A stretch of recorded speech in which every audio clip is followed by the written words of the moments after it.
किसान आंदोलन को 1 साल हो गया है और प्रधानमंत्री ने घोषणा भी कर दी है कि तीनों कृषि कानून वापस लिए जाएंगे, लेकिन किसान अभी तक बोर्डों से उठने को तैयार नहीं। इस विषय पर बात करने के लिए हमारे साथ जानी मानी शख्सियत योगेंद्र यादव जी हैं। योगेंद्र जी, बहुत बहुत स्वागत है आपको पंजाब केसरी टीवी और नवोदय टाइम्स पर। धन्यवाद, बहुत बहुत धन्यवाद तरुण भाई। योगेंद्र जी, 1 साल हो गया है, क्यों नहीं उठ रहे आप लोग? भाई जब मान लीजिए घर में हम बीमार हैं, मान लीजिए मैं बीमार हूं और बीमारी से संघर्ष कर रहा हूं, मेरे को दो तरह के फोन कॉल आते हैं। एक तो ऑफिस से फोन कॉल आता है, भाई तुम कब दोबारा ज्वाइन करोगे। एक घर में से किसी पुराने दोस्त का फोन आता है, यार तबीयत खराब है, कब ठीक हो जाओगे। दोनों सवाल एक पूछ रहे हैं, लेकिन अलग अलग तरह का सवाल है। एक मालिक का सवाल है और एक हमदर्दी का सवाल है। मुझे अफसोस होता है कि पिछले 5 दिन से सरकार मीडिया के मुंह से मालिक वाले सवाल पूछवा रही है। कब उठोगे, कब उठोगे, क्यों नहीं उठते। कोई ये भी तो पूछे कि क्या आपकी मांगे पूरी हो गई, आपने क्या मांगा था वो आपको मिल गया। वो हमदर्दी का सवाल होगा। आज से 1 साल पहले जब हमने आंदोलन शुरू किया था, तो पहले दिन से हमने स्पष्ट रूप से दो मांग रखी थी। हमने कहा था, प्रधानमंत्री जी, ये जो आप सौगात हमारे लिए लेके आए हो, ये तो आप वापस ले लो, हमें आपका गिफ्ट नहीं चाहिए। और इसके बदले हमें वो गिफ्ट दो जो हमें चाहिए, जो हमने अपने मुंह से मांगा है और जो नरेंद्र मोदी जी ने खुद 2011 में कहा था कि ये तो मिलना चाहिए। हमने कहा वो दे दो। अब प्रधानमंत्री जी को आधी बात याद रही, आधी बात भूल गए। 1 साल तक तो वो जिद करते रहे कि नहीं, मैंने गिफ्ट दिया, तुम्हें तो लेना ही पड़ेगा। 1 साल बाद उन्होंने कहा कि चल तुम्हें पसंद नहीं, चल मैं ले लेता हूं वापस, सॉरी मैंने तुम्हें गिफ्ट दिया। गुस्से में थे शायद, तो भूल गए कि हमने भी तो कोई गिफ्ट मांगा था। ये भी भूल गए कि खुद 2011 में उन्होंने ही अपनी कमेटी के अंदर इसका जिक्र किया था। तो इसलिए हमने याद दिलाते हुए प्रधानमंत्री को चिट्ठी लिख दी। और क्या करें भाई, प्रधानमंत्री हैं, सामने टेबल पे बैठे होते तो हम कहते भैया उठ के क्यों जा रहे हो, पूरी बात सुन के जाओ। पर वो तो टीवी पे थे। इसलिए हमने उनको चिट्ठी लिख के बताया कि हमने पहले दिन से 3 मांगे रखी थी, जो कि आपने आपके संदेश में जिसका कोई जिक्र नहीं है। और दूसरा हमने कहा कि किसी भी आंदोलन के दौरान जब आंदोलन को समेटना होता है, तो उस आंदोलन के दौरान जो घटनाएं होती हैं उनका निपटारा किया जाता है, बिल्कुल सामान्य सी बात है। तो हमने कहा इस आंदोलन के दौरान जो लोगों के खिलाफ झूठे मुकदमे बने हैं, इतने किसान शहीद हुए हैं, लखीमपुर खेरी की घटना हुई है, इसका भी तो निपटारा करना होगा। बस ये बात हमने लिखी है। 5 दिन से प्रधानमंत्री का जवाब नहीं आ रहा। हम तो उठने को तैयार हैं भाई, हम तो चाहते हैं उठना। कौन चाहता है सड़क के ऊपर सोना। हम तो उठना चाहते हैं, बस प्रधानमंत्री से जवाब आ जाए। वो जवाब अभी तक आया नहीं है। अब आपकी मांगे क्या हैं जो आप बैठे हुए हैं? हमारी मांग पहले दिन से हमने जो कहा था कि तीनों कानून को हटाने के बाद हमें एक कानून चाहिए किसानों को न्यूनतम समर्थन मूल्य देने का। इसका मतलब क्या है? मतलब ये है कि किसानों को उनकी फसल का वाजिब दाम मिले, ये कानूनी गारंटी होनी चाहिए। सरकार हर साल एमएसपी घोषित कर देती है। सरकार कहती है कि किसान को उसकी मेहनत का कम से कम इतना दाम तो मिलना चाहिए। सरकार कहती है, हम नहीं कहते। फिर जब मिलने का टाइम आता है तो सरकार गायब हो जाती है। तो हम कहते हैं भाई, जब आप अपने मुंह से कहते हो कि किसान को न्यूनतम इतना फसल का दाम मिलना चाहिए, तो दिलवा दो ना, है ना। बस ये हम कहते हैं। और दिलवाने के लिए आप इसको कानून में लिख दो कि किसान को, जैसे आजकल धान का रेट सरकार की तरफ से है 1940, देश के ज्यादातर हिस्सों में किसान को 1200, 1300, 1400 रुपए मिलता है। तो हम कहते हैं कि आप कानून में लिख दो कि किसी भी किसान को जितना सरकार के द्वारा घोषित रेट है उससे कम मिलना नहीं चाहिए, और उसे दिलवाने की जिम्मेवारी सरकार की हो। सिंपल सी ये बात कहते हैं। अब बताइए इसमें क्या बुराई है। प्रधानमंत्री कहते हैं एमएसपी थी, है, रहेगी। हम कहते हैं साहब बहुत बढ़िया बात है, लिख के दे दो ना इस बात को। और मजे की बात यह है कि 2011 में जब नरेंद्र मोदी जी खुद एक कमेटी के चेयरमैन थे, चीफ मिनिस्टर्स की कमेटी थी, तब वो गुजरात के मुख्यमंत्री हुआ करते थे। तो उन्होंने उस जमाने के प्रधानमंत्री मनमोहन सिंह जी को एक रिपोर्ट देख के सिफारिश की थी कि न्यूनतम समर्थन मूल्य जो किसानों का है, इसको कानूनी गारंटी बना देना चाहिए। तो हम कहते हैं प्रधानमंत्री जी आप मेरी बात ना सुनो, आप नरेंद्र मोदी की बात तो सुन लो। बस ये सिंपल बात हम कहते हैं, ये प्रधानमंत्री मानते नहीं। साथ में हमने उन्हें दो और चीजों के बारे में याद दिलाया है, बिजली का बिल और पराली का बिल। इन दोनों के बारे में हमने सरकार से मांग की थी, प्रधानमंत्री ने अपने भाषण में उसका जिक्र नहीं किया। और इस आंदोलन के दौरान जो झूठे मुकदमे, सैकड़ों जगह पे मुकदमे बने हैं, हजारों साथियों के खिलाफ मुकदमे बने हैं, हम कहते हैं झूठे मुकदमे वापस लो आंदोलन के दौरान जो हुए। और जो हमारे 700 के करीब शहीद हुए हैं, उनका पुनर्वास, उनको मुआवजा, जो सामान्य बात किसी भी आंदोलन के आखिर में सब बातें होती हैं, वो की जाए। और लखीमपुर खीरी का जो अभियुक्त है अजय टेनी, उसको बर्खास्त करो, गिरफ्तार करो, ये बातें हमने रखी हैं। अब सरकार जवाब, सब सरकार कहे कि नहीं ये कर सकते हैं, ये नहीं कर सकते, चलो बात होगी सरकार से। पर 5 दिन से सरकार ने जवाब ही नहीं दिया किसान को। अब जब जवाब ही ना मिले तो बताइए आप क्या करें? हम कहें कि हमने आपको चिट्ठी लिखी थी, आपने जवाब नहीं दिया, कोई बात नहीं, आपने जवाब नहीं दिया, हम घर चले जाते हैं, ये कहें क्या हम? आप बताइए। योगेंद्र जी, एक सवाल ये भी यहाँ पे खड़ा होता है, प्रधानमंत्री, देश के प्रधानमंत्री यानी सरकार कुछ झुकी है। अब आप लोग अपना आंदोलन घर से भी तो चालू रख सकते हैं। जब प्रधानमंत्री ने क्षमा जैसे शब्दों का उपयोग किया, अब आप लोगों को भी कुछ झुकना चाहिए जब सरकार झुकी है तो। तरुण भाई, आपने शायद प्रधानमंत्री को ध्यान से सुना नहीं। प्रधानमंत्री ने क्षमा शब्द का इस्तेमाल किया, लेकिन क्षमा किसानों से नहीं मांगी। प्रधानमंत्री ने ये नहीं कहा कि मेरे कानून गलत थे।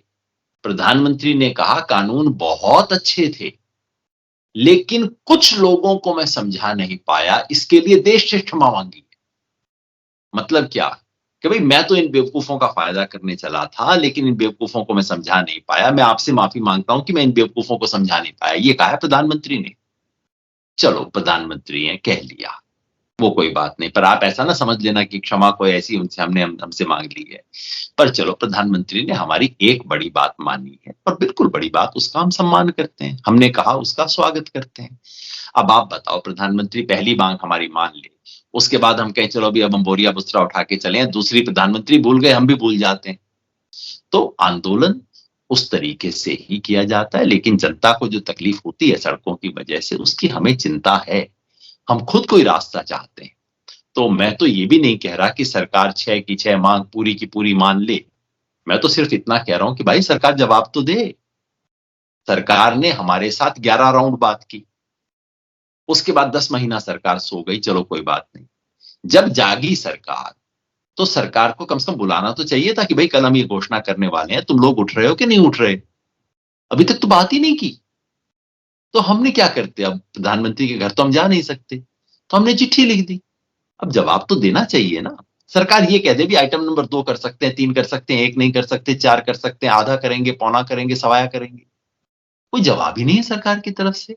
आप ही बताओ ऐसे में क्या करना चाहिए? तो हमारा यहाँ पे सड़क पे बैठना अनिश्चित काल तक, ऐसा कोई ना तो इच्छा है, ना हमारा शौक है। हम चाहते हैं कि जो बकाया मुद्दे हैं उनको जल्द से जल्द सुलटाया जाए, और हम वापस अपने घर जाएं, खेती बाड़ी में जाएं। वो तो हम करना चाहते हैं। अब आप ही लोग मना लीजिए ना प्रधानमंत्री को कि जवाब दें। योगेंद्र जी, एक साल, लगभग 1 साल पूरा हो गया है। कुछ यादें आप बताना चाहें, कैसी नहीं यादें, कुछ खट्टी मीठी, क्योंकि लंबा समय है। 1 साल मामूली बात नहीं है कोई, किसी भी आंदोलन की। मैं समझता हूं दुनिया के उन अभूतपूर्व आंदोलनों में से होगा जिन्होंने पूरा 1 साल सड़क के ऊपर इस तरह से, जहां हजारों लाखों लोगों ने सड़क पे 1 साल बिता दिया, गर्मी सर्दी बरसात के अंदर। मुझे तो पहला दिन शाहजहांपुर का याद है। मुझे जिम्मेवारी दी गई थी कि भाई जयपुर दिल्ली हाईवे जो है वहां से आप मोर्चा लेके आइए, वहां मोर्चा लगाइए। तो हम पहले दिन हमने साहब मोर्चा लगाया। मोर्चा लगाया तो बाद में हमारे पास तो कोई इंतजाम नहीं था रात को रुकने के लिए। तो साहब किसी तरह से किसी टेंट वाले को बुलाया, वो रात 11 बजे टेंट सा फिक्स कर गया। टेंट फिक्स कर गया तो हम जाके उसमें सो गए। रात 3 बजे मुझे लगा कि कुछ हुआ है, तो पता लगा वो टेंट का जो पोल था वो मेरे और मेरे साथ जो बंदा सो रहा था उसके बीच में आके गिरा। तो पूरा का पूरा टेंट नीचे गिर गया था और बाय चांस वो पोल मेरे सर पे नहीं गिरा, साथ वाले के सर पे नहीं गिरा, बीच के अंदर आके गिर गया। अगले दिन उसके अंदर पोल में से पानी टपकने लगा क्योंकि वो सिंपल सिंगल कवर था और वो ओस को भी बर्दाश्त नहीं कर पा रहा था, ओस आ रही थी तो वो भी टपक रही थी। और जो बात मुझे याद है कि उस दिन तीसरे दिन की बात है जब मैं सुबह माफी मांगने गया अपने साथियों से कि यार रात को पानी टपक रहा था और हमारी व्यवस्था और रजाई गद्दे भीग गए थे, गद्दा था लेकिन भीग गया रात को, सर्दी का टाइम था दिसंबर का। तो मैं माफी मांगने गया तो हमारे साथी ने उसने कहा भाई साहब माफी मत मांगो, फायदे की बात हुई है। मैंने कहा यार क्या फायदे की बात हुई है? कहते देखो बारिश हुई है, बारिश हुई है इसका मतलब है किसान को अगले 5-7 दिन पानी नहीं लगाना पड़ेगा, इसका मतलब है वो आंदोलन में आराम से आ पाएगा। तो ये जो जज्बा किसानों का है उसने इस आंदोलन को आगे किया है।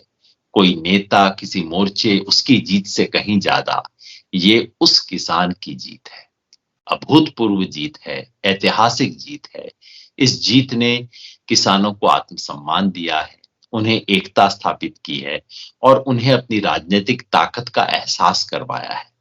और ये 3 कानून रद्द होने से बहुत बड़ा काम, 3 कानून तो रद्द करवा लिए, आगे तक 30 कानून बनवा भी लेगा किसान इस दम से। ये जो ताकत किसान ने हासिल की है वो सबसे बड़ी पूंजी है किसान की और इस देश की। योगेंद्र जी, एक चीज और कही जाती है किसान आंदोलन को लेकर, मैं आपसे स्पष्टीकरण भी मांगूंगा कि किसान आंदोलन तब तक जारी रहेगा जब तक आने वाले राज्यों में चुनाव है। क्या ये आंदोलन सियासी है इसलिए आप लोग नहीं उठ रहे? ये सवाल उठते हैं। इसका बड़ा सिंपल सा टेस्ट हो सकता है। मोदी जी परसों हमारा जो चिट्ठी हमने लिखी है उसको मान लें, उसके बाद हम ना उठें तो आप परले दिन कह दो कि देखो ये तो बदमाश हैं, ये तो इलेक्शन के लिए बैठना चाहते थे। और हमने जो चिट्ठी में बातें लिखी हैं वो एग्जैक्टली वो बातें हैं जो हमने पहले दिन से इस आंदोलन में उठाई है। कोई नया मुद्दा हमने इस आंदोलन में नहीं उठाया है। ये जो एमएसपी का सवाल, बिजली के बिल का, पराली का, पहले दिन से हम उठा रहे हैं ये मुद्दा। तो ऐसा नहीं है कि मोदी जी ने एक बात मान ली तो अब हमने जेब से कोई नई चीज निकाल ली है। ना भाई, ना ऐसा किया है, ना ऐसा करेंगे। जो चीज पहले दिन से कही है वही आज कह रहे हैं। सरकार अगर मान लेती है, खुशी खुशी फतेह करते हुए हम अगले दिन वहां से अपना तंबू उठाएंगे, चल देंगे। तो सरकार अगर ऐसा सोचती है तो सरकार क्यों नहीं हमारा पर्दाफाश कर देती? सरकार परसों हमारी बात मान ले और उसके बाद भी जब हम टिके रहने का फैसला करें तो देखो सरकार फिर आप सब लोगों को बुला के दिखा सकती है कि कितने झूठे लोग हैं ये लोग। तो क्यों नहीं मान लेती सरकार? दूध का दूध, पानी का पानी हो जाए। एक आखिरी सवाल मेरा, अब तक आंदोलन शांतिपूर्ण रहा है, हालांकि कुछ शरारती तत्वों ने आंदोलन खराब करने की साजिश की है। अब आप लोग क्या लगता है बातचीत से रास्ता निकलेगा? कैसे निकलेगा ताकि ये आंदोलन जल्द से जल्द खत्म हो, क्योंकि काफी समय हो गया है आपको सड़कों पे बैठे हुए। अब तक शांतिपूर्ण रहा है और आगे से अति शांतिपूर्ण रहेगा। क्योंकि हम जानते हैं कि शांति ही हमारी ताकत है। हमने जो कुछ हासिल किया है शांति के दम पे हासिल किया है, इसलिए जाहिर है शांतिपूर्णता से अलग होने का कोई मतलब ही नहीं होता। हम इसी तर्ज पे चलाएंगे और मुझे विश्वास है कि इस शांतिमय आंदोलन ने जो महान उपलब्धि हासिल की है वो बाकी बचे खुचे मुद्दों को भी इसी शांतिपूर्ण तरीके से सुलझाएगी, क्योंकि लोकतंत्र में वही एक रास्ता है। योगेंद्र यादव जी, बहुत बहुत शुक्रिया पंजाब केसरी टीवी और नवोदय टाइम्स से बातचीत करने के लिए। और हम लोग भी उम्मीद करेंगे कि ये आंदोलन जल्द से जल्द खत्म हो और जो किसान जिसे खेत में होना चाहिए, जो सड़कों पर है, वो भी अपने घर लौट सके। बहुत बहुत धन्यवाद सर। धन्यवाद।